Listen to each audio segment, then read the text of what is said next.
Salah satu akun yang banyak gue follow di sosial media adalah akun atau channel dengan tema nostalgia. Buat gue, atau kalian semua lah yang sedang menonton video ini, udah berumur di atas 30 tahun, lahir dan besar di era 80-90-an, kemungkinan besar suka dengan konten-konten yang membawa kenangan dan nostalgia yang bikin kita balik lagi ke masa di mana waktu berjalan lebih pelan, hidup terlihat lebih sederhana, dan perasaan yang lebih berbahagia. Well, zaman gak bisa berulang, tapi kita tahu bahwa kita mempunyai mesin waktu ampuh yang bisa memberikan kita perasaan senang. Pertanyaannya, kenapa ya? Kenapa gambar-gambar ini, foto-foto ini, dan potongan adegan-adegan ini secara psikologis mampu membangkitkan perasaan-perasaan yang menyenangkan? Well, setidaknya ada 3 hal kenapa ini bisa terjadi. Yang pertama adalah asosiasi positif. Memori tentang masa lalu yang lebih sederhana berkaitan erat dengan emosi positif. Walaupun pengalaman yang terjadi di zaman dulu tidak selalu dan tidak 100% membahagiakan, tapi kita cenderung lebih mengingat hal-hal menyenangkan yang pernah terjadi. Bahkan hal-hal yang sebenarnya kurang menyenangkan, seperti diomelin guru atau orang tua, atau berantem dengan teman sepermainan pada saat kita mengingat kembali dan konteksnya adalah nostalgia, pengalaman-pengalaman tersebut terasa menyenangkan. Yang kedua adalah konsep psikologi yang disebut sebagai escapism atau pelarian. Di usia kita yang semakin matang alias tua, sebagian dari kalian yang menonton video ini mungkin udah berumur 30 atau 40-an. Udah di tahap hidup yang lebih matang, penuh tanggung jawab dan tantangan, yang tentunya dibarengi dengan tingkat stres yang tinggi. Nah, momen bernostalgia dan melihat kembali sebuah masa yang lebih simple, menyenangkan, tanpa tanggung jawab, bisa membentuk semacam mental escape, berhenti sejenak dari segala kompleksitas, rutinitas, dan tuntutan hidup yang terjadi pada saat ini. We need that break, dan momen-momen bahagia di masa lalu kadang bisa membantu kita rehat dan kembali fresh untuk menghadapi masa kini. Yang ketiga adalah karena kenyamanan dan keamanan. Di masa lalu, di masa kecil dan remaja, kita merasa lebih nyaman dan aman karena masih ada yang bertanggung jawab atas diri kita. Dan feeling inilah yang membuat kembali ke masa lalu terasa menyenangkan dan menenangkan. Video ini tentu aja bukan upaya untuk membanding-bandingkannya dengan masa kini. Setiap era pasti hadir dengan kelebihan dan kekurangannya tersendiri. Termasuk masa kini, di mana dengan hadirnya internet, sosial media, hingga revolusi AI, hidup menjadi lebih mudah. Namun tidak bisa dipungkiri, dengan semua hal yang berkembang pada saat ini, banyak dari kita pasti menikmati momen-momen melihat ke belakang, di mana hidup terasa lebih sederhana dan juga bahagia. Life was good, simpler, and we were happier. Dan buat gue, ada satu tayangan yang dengan sempurna menggambarkan konsep nostalgia dan perasaan tersebut. Tayangan apalagi kalau bukan Sidul Anak Sekolahan. Kita akan bahas setelah pesan sponsor berikut. Nggak usah ribut, lebih baik mengenang masa lalu. Apaan lu ikut-ikut campur kayak garam? Asalnya. Video ini disponsori oleh TB Kreatif Sukakarya, toko material untuk para praktisi kreatif, alias bisnis gue sendiri. Yes, TB Kreatif Sukakarya baru aja meluncurkan kursus copywriting untuk pemula. Buat yang tertarik belajar copywriting dan creative thinking, kalian wajib banget untuk ikutan kursus ini. Berisi 38 materi video dengan durasi 2 jam, sekali beli gratis update selamanya. Udah lebih dari 350 orang yang ikutan kursus ini. Buat yang tertarik, langsung klik aja link yang ada di deskripsi. Terima kasih, sekarang kita lanjut ke videonya. Let's go! Ada perasaan yang berbeda saat kembali menonton sinetron Sidul Anak Sekolahan di zaman sekarang di masa dewasa. Tentu aja gue bukan nonton karena jalan ceritanya. Gue tahu bahwa pada akhirnya Sidul mendapat pekerjaan yang sesuai dengan impiannya dan memilih Sarah sebagai pasangannya. Tentu aja gue bukan lagi menonton karena jok-joknya Mandra, Babe Sabeni, atau Mas Karyo. Karena saking seringnya gue nonton secara berulang-ulang, gue sampai hafal setiap baris dialog yang diucapkan oleh para pemainnya. Gue juga pengen jadi orang kantoran. Tampang lu mau jadi orang kantoran, kagak bisa. Baca aja lo kagak becus. Lah emang di kantor kagak ada kerjaan yang selain dari baca? Buat gue Sidul Anak Sekolahan bukan hanya sekedar tayangan. Ia adalah sebuah mesin waktu dan momen escape sejenak ke masa yang lebih indah dan sederhana. Sinetron Sidul Anak Sekolahan adalah ikon yang menggambarkan secara tepat sebuah kalimat life was good. Dan ini bisa terjadi karena dua faktor utama yang ditampilkannya. Pertama, subject matter. Yang kedua, art directing. Mari kita bahas satu persatu. Oh, Zainab. Munaro.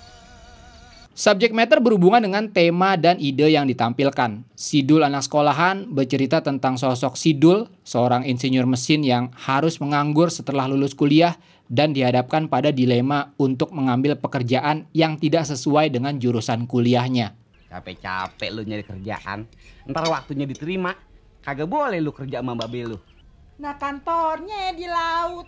Yang namanya kantor mau di laut kek, mau di empang kek. Emang apa? Dan dalam adegan pergulatan Sidul dalam mencari kerja sangat menarik melihat bagaimana proses melamar pekerjaan di kurun waktu 20-30 tahun lalu yang sangat jauh berbeda dengan sekarang. Seperti terlihat dari beberapa adegan ini, di mana Sidul memasukkan banyak amplop lamaran pekerjaan ke dalam bisurat.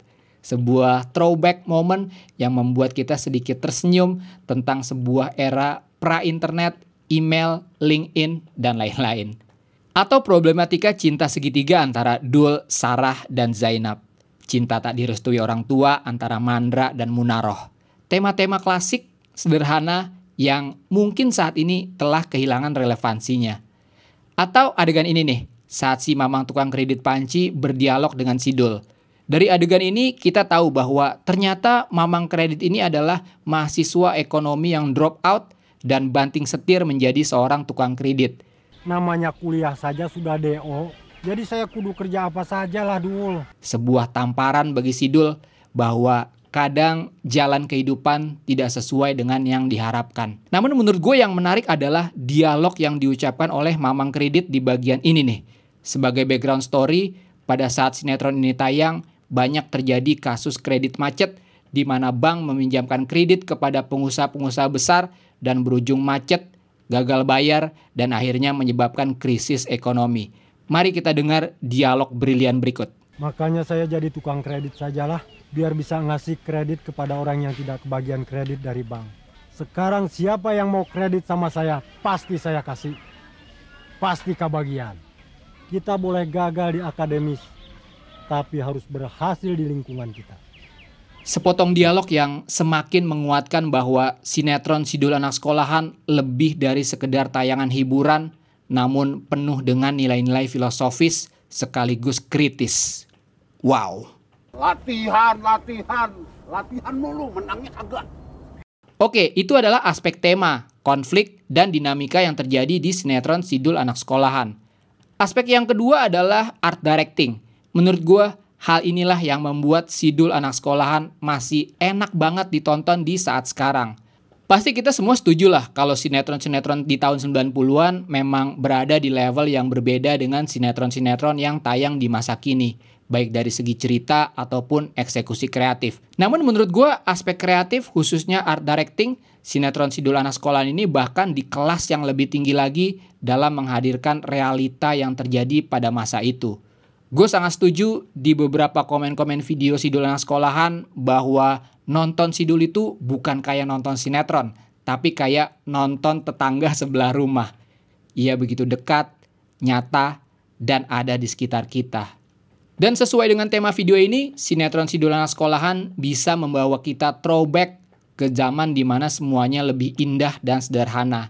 Kita bisa melihat kembali tempat-tempat lokasi syuting Sidul yang keadaannya jauh berbeda dengan sekarang.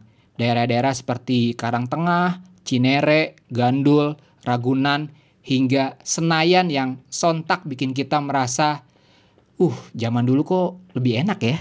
Menurut gue, cara sinetron Sidul Anak Sekolahan membawa kita mengenang dan merindukan masa lalu tak lepas dari briliannya sutradara Rano Karno dan tim produksinya dalam mengonstruksi adegan dan menghadirkan realita tersebut melalui teknik sinema yang apik. Mari kita lihat beberapa di antaranya dan perhatikan detail-detailnya. Kita mulai dengan suasana pagi di dunia Sidul anak sekolahan. Matahari pagi bersinar, menerobos dari sela-sela daun atau teralis jendela. Beberapa adegan pagi biasanya memperlihatkan keluarga Sidul yang sarapan di meja makan. Sebuah tradisi yang mungkin telah punah di zaman ini, di mana kita lebih sering tergesa-gesa di pagi hari menuju kantor, kampus, atau sekolah, dan berakhir sarapan di luar rumah. Kangen gak sih lihat suasana kayak gini? Ditambah dengan cara Sidul anak sekolahan menampilkan realita suasana pagi yang semakin menambah kekangenan kita dengan masa lalu. Lihat bagaimana pencahayaan sinetron ini yang mengombinasikan antara natural lighting dan juga control lighting. Next, elemen audio, khususnya filler sound dan background sound effect. Ada yang nyadar nggak kalau adegan pagi di rumah Sidul selalu dihiasi dengan suara ayam atau burung perkutut? Kalau bulan bisa ngomong-ngomong, ngapa dia gak mau ngomong-ngomong?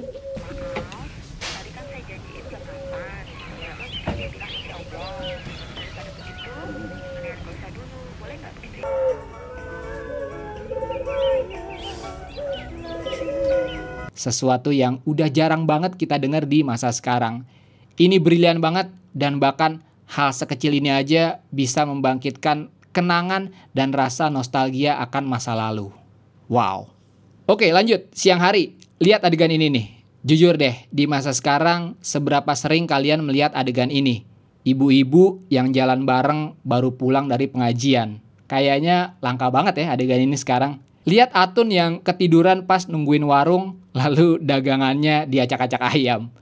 Lalu lihat adegan yang satu ini nih. Ini adalah adegan yang membuktikan bahwa keluarga Sidul ini bukan lagi acting, namun sedang menjalani sebuah kehidupan. Ini dari episode di mana Atun mau buka salon dan tripleknya menghalangi Mandra yang sedang tidur. Saat Atun dan Sidul memindahkan triplek dan adegan fokus kepada Mandra yang tidur dan diomelin Babe, terlihat di background Dul dan Atun yang pergi ke belakang rumah untuk beneran mindahin triplek tersebut. Dari segi efisiensi harusnya adegan ini nggak perlu dilakukan karena penonton pasti telah shift fokus ke adegan Babe dan Mandra. Namun sebagaimana terlihat, kita bisa menyaksikan Dul dan Atun ada di background sedang memindahkan triplek tersebut. Ini adalah salah satu contoh aja kenapa sinetron Sidul anak sekolahan ini adalah puncak kreativitas dan masterpiece dalam sejarah sinetron Indonesia. Next, adegan malam hari. Suasana malam hari di rumah keluarga Sidul adalah kehangatan keluarga yang kita rindukan. Dan lagi-lagi, tim produksi dari sinetron Sidul anak sekolahan mampu menghadirkan realita tersebut di balik layar kaca. Suasana yang tenang dan damai di bawah cahaya temaram. Jakarta jam 09.00 sepi wis do turu. Mulane wong Jakarta anake okeh-okeh. Coba lihat bagaimana sang DOP memadukan dua unsur lighting. Lighting berwarna biru yang mensimulasikan cahaya bulan bercampur dengan lampu bohlam dengan cahaya yang kekuningan. Menerangi Babe, maknya, Dul, Atun, dan Mandra yang bercengkrama dan berdiskusi tentang hal-hal yang mungkin membuat kita tersenyum sekarang. Atun juga yakin suatu hari salon Atun pasti jadi gede. Kalau udah gede, Atun mau jualan saham. Saham makanan apa sih? Lu kalau nggak tahu jangan suka nanya-nanya. Emangnya abang tahu saham? Ya kagak. Sementara di background kita bisa mendengar suara jangkrik dan alunan lagu keroncong dari speaker radio yang semakin menambah kesyahduan. Nah, kalau kerja sama orang jujur kan baik. Duitnya halal, diridhoin Allah. Ah, yang penting sekarang lu dapat kerjaan yang baik, gajinya gede, titik. Life was good, simpler, and we were happier. Dan setiap kita merasa penat dengan kompleksitasnya hidup di masa sekarang, dengan sosial media yang semakin toksik, mulai gaduhnya gaung kontestasi politik yang penuh intrik, dan acara TV serta konten yang semakin tidak bermutu, kita sebagai generasi 90-an akan selalu punya safe place yang menghadirkan kesederhanaan dan kebahagiaan dalam ingatan. Sebuah tempat, sebuah masa, sebuah keluarga bernama Sidul anak sekolahan.